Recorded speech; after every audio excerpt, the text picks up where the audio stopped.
Congrats! A new lead just came in from your website. It's time to assign it to your sales team to start working. Did you know you can actually automate that though through a workflow? Well, I'm going to show you how to set that up in today's HubSpot hack. First thing, as always, that I want to mention is that you will need sales professional or enterprise in order to build out these types of workflows. So if you have it, let's get started. If you don't, you can always find me down in the description to chat about seeing if it's worth investing or upgrading to Sales Hub Professional or Enterprise.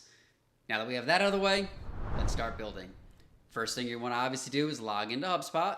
On the left-hand side, you're going to want to go to Automation, Workflows, and then we're going to create a workflow from scratch. Don't need to use those templates. I know what I'm doing, and you guys know what you're doing because you have me showing you how to do it. Now, whenever you're building a workflow, you want to think about the triggers that are going to start this enrollment. So for this one, we're going to do a really easy use case. The person has filled out the demo request form that is on your website. So we're going to do that based off of websites and media. We're going to choose form events, form submissions, and then we're going to use our demo request form. We've got our demo request form as our enrollment trigger. We're going to click next. This is where you can choose if you want to add additional filter criteria for this. We're not going to do any for this use case. We're going to just, anyone who submits this demo request form, we're going to use that as our enrollment trigger. And then we are going to turn re-enrollment on. So we're going to, if people submit this form more than once, they will run through this workflow more than once. So save and continue, and our enrollment triggers are set.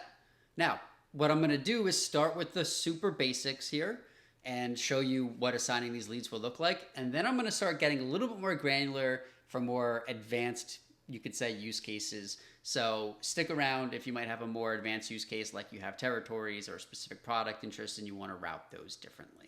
So on the left-hand side, we're going to look for rotate records to an owner. And you can choose to overwrite if it has an existing contact owner or not. So if you do not want to overwrite, leave this box unchecked and it will go to an existing contact owner if they already have one. So we're going to leave this unchecked. And then you can choose to do it for specific users. So the only ones that you will be able to pick are going to be people who have sales professional or enterprise seats assigned to them. So you can choose the different people that you want these leads to be assigned to. Click save. And now it will evenly distribute any people who fill out this contact form to these three owners here. The next thing I recommend is setting up some sort of internal notification, like Slack would be a good use case. So we're going to click the plus sign here. If you have Teams or Slack or you want to send an internal email or something, this is a great time to do so. So we're going to do it through Slack. We're going to send to the existing owner, which will be the contact owner. This makes it really easy to not have to do a bunch of different workflows or if-then branches. And then we're just going to put some super text like, you have a new lead. Contact them ASAP. And save it.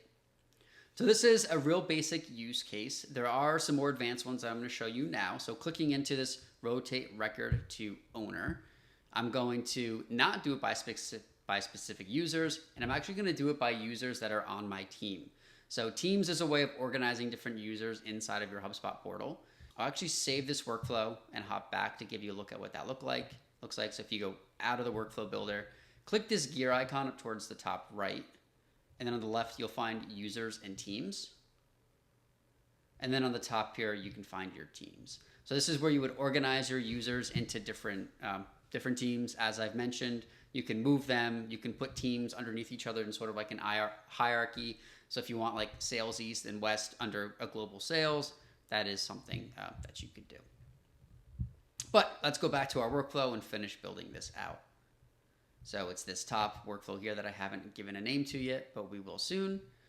I'm going to change this now from being specific users. I want this to go to my global, my sales team here with 3 different members on it, and click save. So now the reason why Teams is great is if, say, I lose an employee and I take them off that team, then this will automatically update to only be people on that team. Or say I expand my sales team, I hire new people, they need to be added to the lead flow, they'll automatically be added to these workflows as I add them to the team. Now I mentioned some more advanced use cases. I'm going to break this out based on product interest now. So if I click this plus sign, say on my demo request form, I ask them what products they might be interested in. So I have a property for that on my form. So I'm going to go into click branch here, and I'm going to do and or logic. And I'm going to say this is going to be consulting will be my first one. So I'll add in criteria here, my contact properties, and I'll search for my product interests. And I'll say consulting. And then I'll add another branch for online training. So imagine I'm a consulting service that offers like in-person consulting and online training, and I have reps to handle these different use cases. Man, my spelling's all over.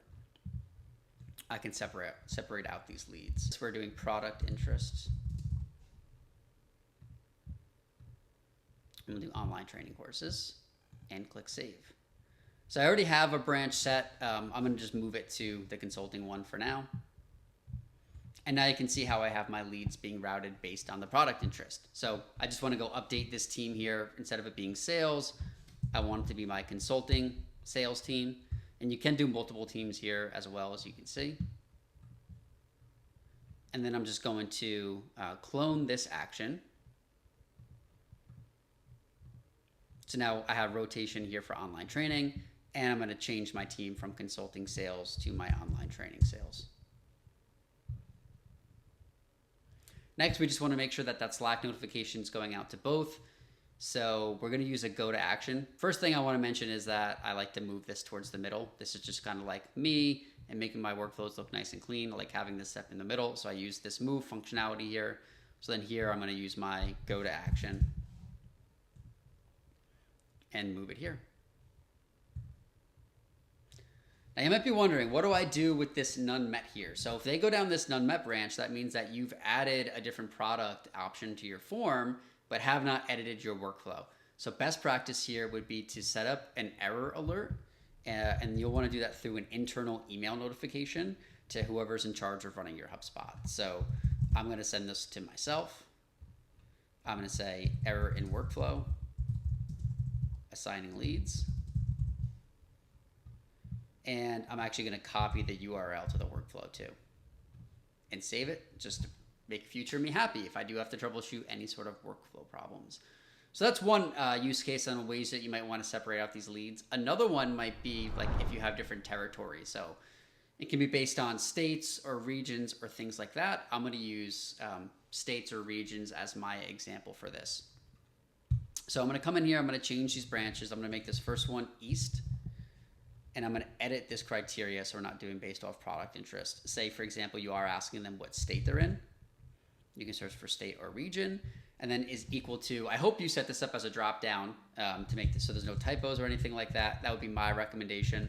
But if it's any of like New Jersey or NJ or New York, right? I'm not going to type all of these out. We will be here forever, but we can break these out based on region. I'm going to do the same thing down here for my Western team. Let me just save this so I don't lose it. I'm going to click back here, edit this criteria for West to change this to be for states. And then, this is where you can do like California, CA, California, NV, Nevada, examples like that. Again, not going to type them all out. And click save. And then just the last thing that we would want to do here is obviously make sure that our teams are right. We have our East team here. And then for this one, we would have our West team. So pretty similar use cases. Just wanted to demo because they are the most common. I've seen sales teams to handle certain product interests or based on sales territories. Everything's looking pretty good. So last thing we want to do is give this workflow a name and a description. So if we click up here to give it a name, this is the naming convention I like to use. The purpose is lead assignment. The trigger type is going to be our demo request form. And the action will be rotate leads to sales teams. I'm also going to use AI, which looks at the workflow steps that I've built to give this a description. The name and description are both searchable when you're searching through your workflows if you need to make any edits or anything like that. So it's really important that we do have nice workflow names and a nice description. Once I'm happy, I can click save. and then I'm ready to turn this workflow on. So towards the top right, I'll click review and publish. HubSpot's now taking some time to calculate to see how many contacts would meet this criteria. And I have two options. If I click yes, this will enroll contacts who meet the enrollment criteria immediately. So that means like if somebody filled out the demo request form yesterday or a year ago or whatever it is, then this would enroll them in this workflow and assign someone. So this is probably a use case where you would not want that. And you'd want to click no, only enroll contacts who meet the enrollment criteria after this workflow is turned on, meaning after I turn this on, they fill out demo request form, they will go through this workflow. So we'll click next, confirm our other settings here as we go through to set up this workflow. And once we're all good, we can turn it on. And just like that, our workflow is up and running. We've now automated new demo requests or leads coming in and assigning them to our sales team based on a couple different criteria. I hope you found this video useful. If you did, make sure you like it and subscribe to HubSpot Hacks for more HubSpot tips, tricks, and tutorials. Really appreciate you watching, and happy HubSpotting.